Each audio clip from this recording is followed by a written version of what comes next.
Good morning, everybody, and welcome back to Cooking with Laura with the Boys and Girls Club.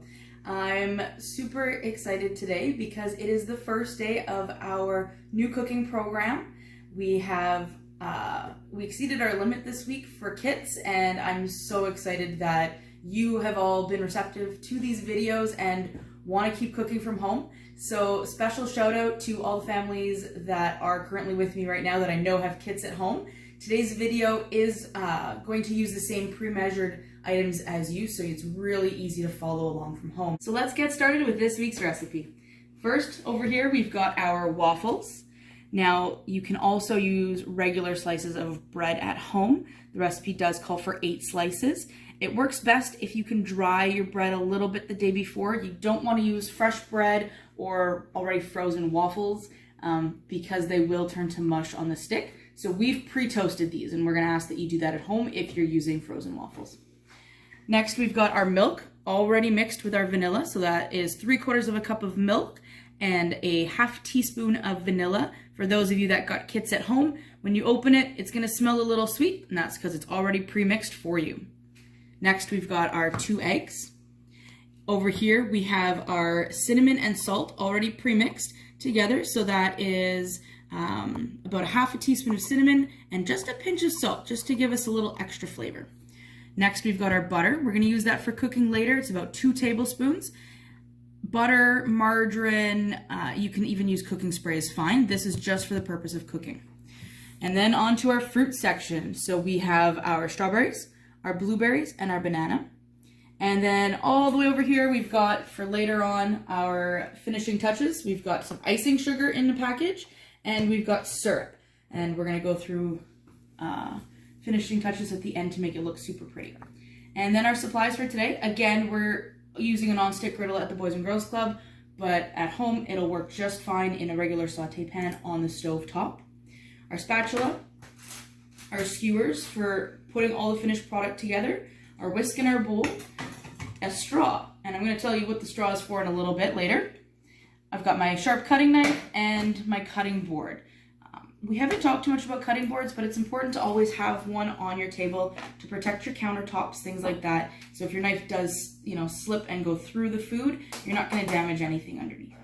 So before we get started with our cooking, double check. We've got our kitchen hygiene going on. We've got any hair tied back. We have no jewelry on.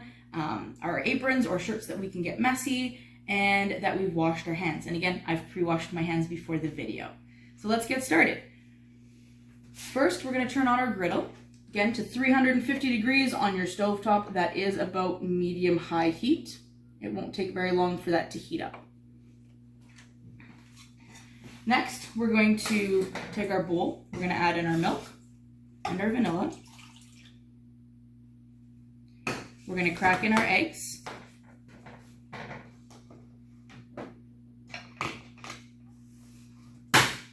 Now, for those of you following along at home with these videos, we want to see what you've been creating as well, either from these videos or any other food that you've been making at home.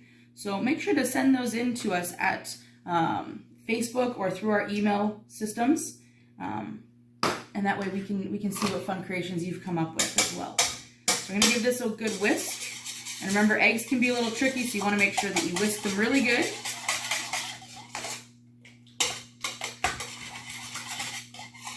So I've got those broken up already. We're going to pop off the lid and add our cinnamon and our little pinch of salt in there. For those of you cooking from our kits, that's all pre-mixed together. These containers can be reused. I hate using plastics, but we're limited to what we can get at the store. So for those of us that do like to do recycling, things like that, these are great for any condiments for traveling. If you're somebody who likes to do beading or anything, this holds a great amount of beads, craft supplies. So definitely think about reusing these containers and not just throwing them out at the end. So we're gonna whisk that together. Now, again, we're using a whisk because we want to incorporate, but we also want to make sure that everything gets aerated. So whisk is going to lift it, and air is going to go in, create some nice bubbles, and it's going to make us have a really nice batter for our French toast. And again, not a race, so we don't want to go over the bowl. You can see I got a little on my hand. It's okay, I've got my cloth just to wipe off. If we go too fast, we have less food to work with because we don't want it to end up all over the table.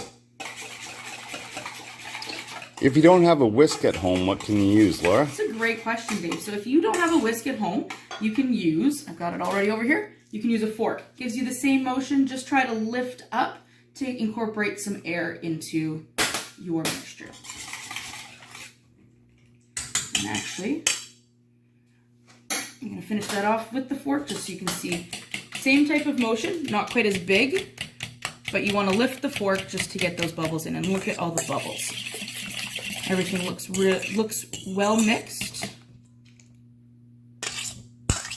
Just like that. Okay, so we're going to come over to our griddle or our hot pan. You will want an adult for this section, just to keep an eye on you so you don't accidentally get burned or anything like that. It is a hot surface. So we're going to open up our package of butter. Forgot a knife, I'll be right back.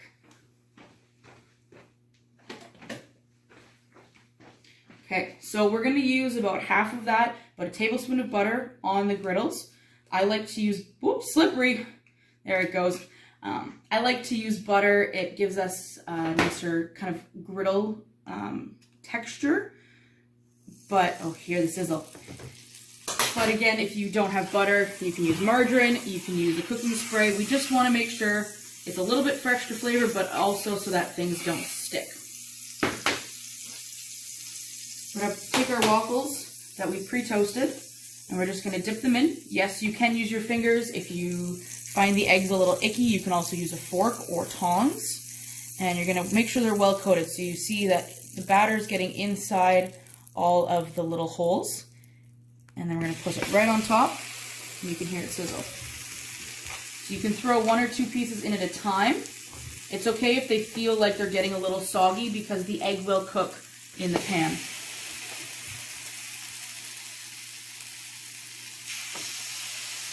And we want to get all of those on, so we have lots to work with when it comes time to build our kebabs.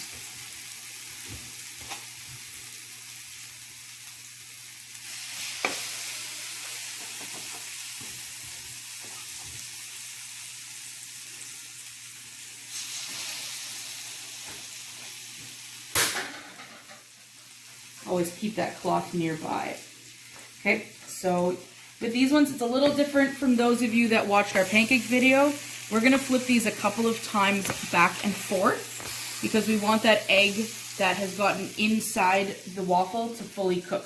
We don't want to ever eat anything with raw eggs in it because it will make us sick. So anytime we have cookie dough, cake batter, waffles, not waffles, the French toast, we want to make sure that we fully cooked the egg out of our product so that it is safe for us to eat. So instead, like pancakes, we only flipped those once. Because this is thicker with all these little holes, we're going to flip them a couple of times. You're looking for a nice golden brown color on them, okay? So I'm going to give them another flip here.